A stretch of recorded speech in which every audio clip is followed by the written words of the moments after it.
వైకా jewellers వెలలేని Vaibhogam తరుగులేని నమ్మకం. ఇప్పుడు మన కాకినాడలో డిసెంబర్ 5న ఘనంగా ప్రారంభం కాబోతోంది. వాళ్ళలోకి దుర్మార్గులు వస్తారు. అలాంటిది రాష్ట్రంలో గంజాయి రాజధానిగా విశాఖపట్నాన్ని చేసి ఎక్కడ చూసినా పంట పండించే పరిస్థితికి వచ్చారు. 5 ఏళ్లుగా ఒక్కసారి కూడా యాక్షన్ తీసుకోలేదు. పోరాడితే కేసులు పెట్టారు. ఈరోజు నేను చెప్తున్నా, ఎవడైనా సరే గంజాయి కానీ ఎక్కడన్నా పండించినా గంజాయి తెచ్చి అమ్మినా అదే మీకు చివరి రోజున మరొకసారి హెచ్చరిస్తున్నా. డ్రోన్స్ పెట్టాను, ఎక్కడికక్కడ డ్రోన్లన్నీ వచ్చి చూస్తున్నాయి. దానికి కూడా పేరు డేగా అని పెట్టా, ఈగలని పేరు పెట్టా. రాష్ట్రం మొత్తం డేగ కన్ను పెట్టాం.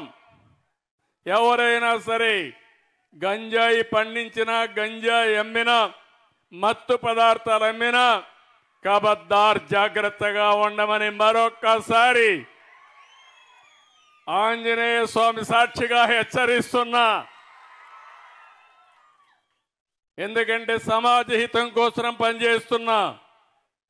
దానికి ఒక కమిటీ వేశాం, ఈగలనే ఫోర్స్ కూడా పెట్టాం. దీన్ని లాజికల్గా తీసుకెళ్తామని చెప్పి కూడా నేను మీకు తెలియజేస్తున్నా. ఈ రాష్ట్రంలో ల్యాండ్ మాఫియా లేకుండా చేస్తాం, శాండ్ మాఫియా లేకుండా చేస్తాం, గంజాయి మాఫియా లేకుండా చేస్తాం.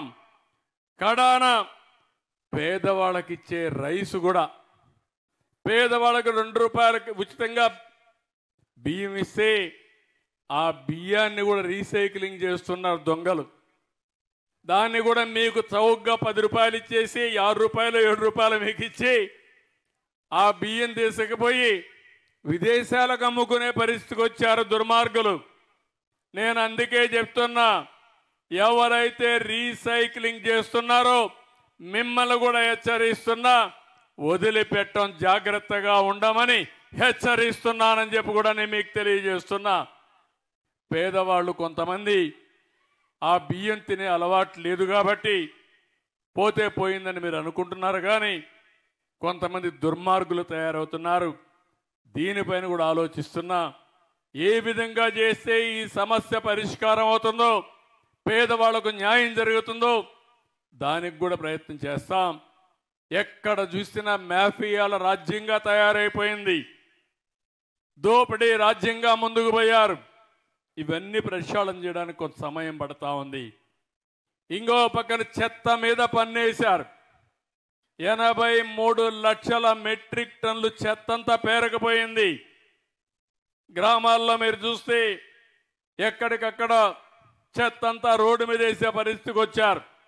నేను అప్పట్లోనే దగ్గర 10,000 12,000 వేస్ట్ కాంపోస్ట్ అని షెడ్లు కట్టి అక్కడ ఎరువులు తయారు చేసి మళ్ళా పొలాలకు పంపించడం, సీసాలు ఇవన్నీ ఉంటే రీసైక్లింగ్ పంపించే ఏర్పాటు చేశాం. అవన్నీ మళ్ళీ పరిశుభ్రమైన గ్రామాలు చేస్తాం. ఎక్కడికక్కడ ఏ గ్రామం చూసినా ఒక పరిశుద్ధమైన గ్రామంగా, క్లీన్ విలేజ్గా తయారు చేసే బాధ్యత ఈ ప్రభుత్వం తీసుకుంటాం.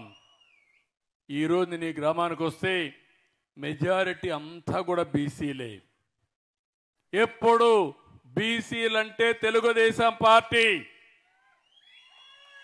ఇప్పుడే కాదు, మొట్టమొదటి నుంచి కూడా ఎన్టీ రామారావు గారు పార్టీ పెట్టినప్పటి నుంచి పార్టీని ఆదరించింది ఇక్కడుండే బీసీలే.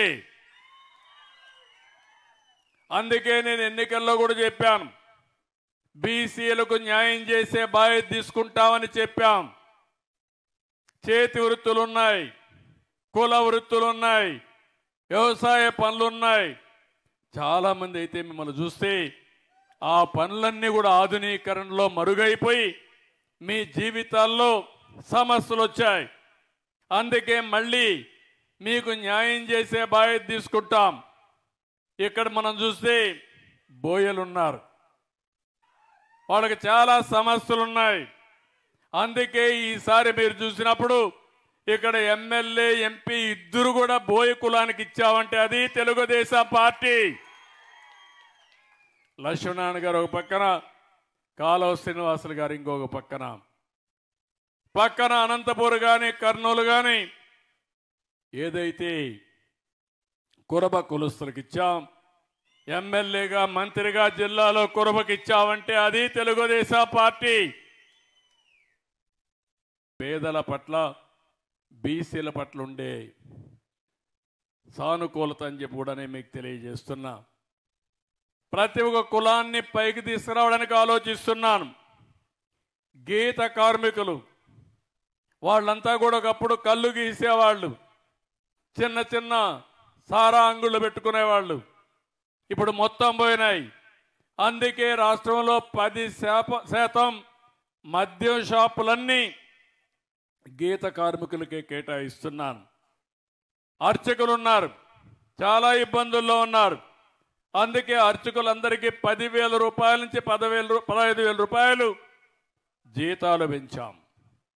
దేవాలయాల్లో నాయి బ్రాహ్మణులు పనిచేస్తారు, వాళ్ళకు 15,000 వచ్చేది, అది 25,000 రూపాయలు చేశాను.